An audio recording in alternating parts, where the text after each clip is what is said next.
Hey YouTube land, it's Tychondrius here and doing another action figure review. Now this is for the last figure of the new Predator wave. Now I did mention in the previous videos that the card back on the blisters were all broken tusk, whereas actually Rob Hornhead, Hornhead here, which is the last Predator of the wave. There's 3 in total: Machinko, Broken Tusk, and this guy. Hornhead actually has his own depiction of his character on the blister card for himself. This is one of the DarkHorse figures, or DarkHorse wave figures from Neca. So I'll just bring in the box quickly. So he has the standard blister card that Neca do for the Predator figures, which aren't ultimate boxes. The ultimate ones all are boxed, whereas the standard Predator waves have this blister card. You can see the artwork for Hornhead here for his biomask is the back of the card, and then it shows an image of him down the bottom. And then if I flip around to the back of the box, it gives a brief bio for him, and it says, "Fresh from the slaughter of the Marines aboard the USCM ship Hasdrubal, Hornhead's tribe arrives on LV-223. There, a group of colonial marines and their temporary ally, the Predator called Ahab, are under attack by a horde of xenomorphs and have taken shelter in an engineer temple to gain the support of the arriving Yamcha. Ahab challenged the tribe's strongest member, Hornhead, for dominance. The battle is vicious, but in the end, Hornhead dies at the hands of the worthy opponent." So you can see the artwork for him here is what's was depicted in the comic. He looks a little different, but I'll get into that in a minute. I do love the biomask. I think it looks really cool. It is removable, unlike Broken Tusk's. Broken Tusk's helmet is part of his head sculpt, but he does have a removable biomask. Let me see if I can bring him up close and zoom in on him. Give me a moment. Hopefully that's showing up on camera. This is very dull here at the moment, so I'm trying my best. So let me just see if I can move one of these. He looks really cool.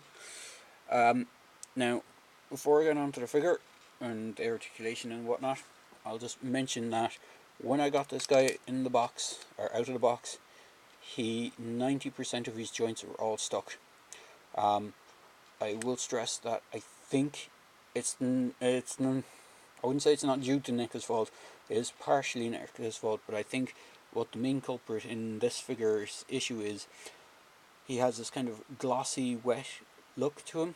So I think it's that application of whatever the lacquer or the paint app that they use to give that glossy look is what sticks him, because a lot of his joints were stuck at where the kind of glossy stuff would have pulled up. Even his wrist gauntlets were glued in place practically. His waist, his hips. I mean, they're still not the best, but they can actually move better than what they were when I first got them. So I do highly recommend, as I said with every other figure from this wave, a dunk in a boiling water bath, and just be careful when using it, just to make sure that you can free up his joints. So it comes with a few accessories. Most notably is his removable biomask. He has his gauntlet blades, which are removable on both sides. He comes with 4 in total. He looks awesome. He has newly sculpted gauntlets, which is pretty sweet. I don't think they're reuses from any of the previous Predator waves. He has newly sculpted shoulder guards, that kind of neck piece. He has, I think this is newly sculpted, I could be wrong, it looks like it might be an older sculpt with additional pieces added to it. He has Predator butt, and one of the coolest accessories he has is this thing, this awesome looking blade. Now he only has one open hand. His right hand is a fist, so you can't put it in that.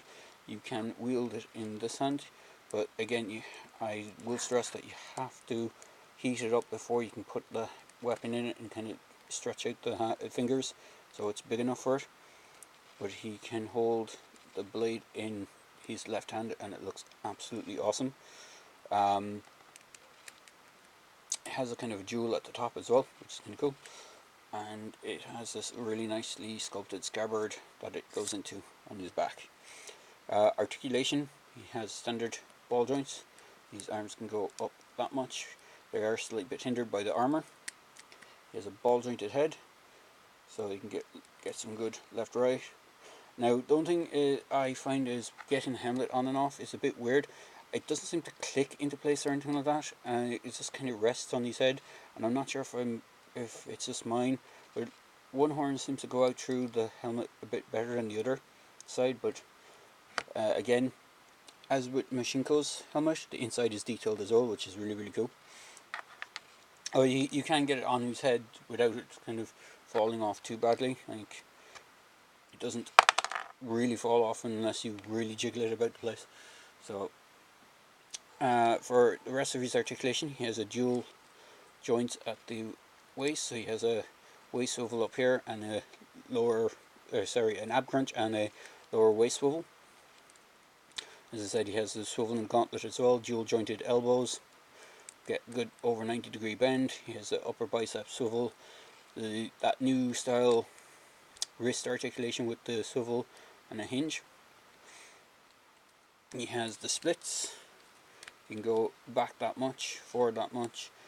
Dual jointed knees, which get over a 90-degree bend as well.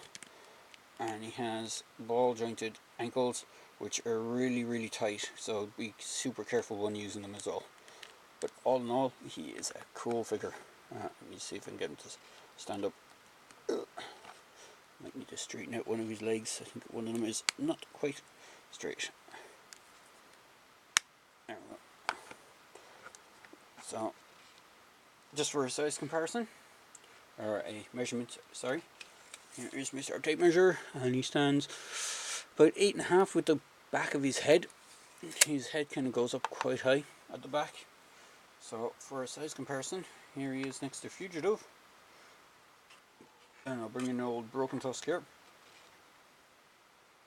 And just because she's off screen here, I'll bring in Machinko from this wave of figures.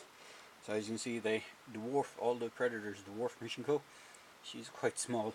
I haven't dug out any of my other kind of female character figures from NECA, like the Ripley or the Vasquez figures that I have, see if she's around the same height. But roughly looking, she is a little bit, I'd say she's around the same height as them. Let me see if I can get one figure there. Is the hand.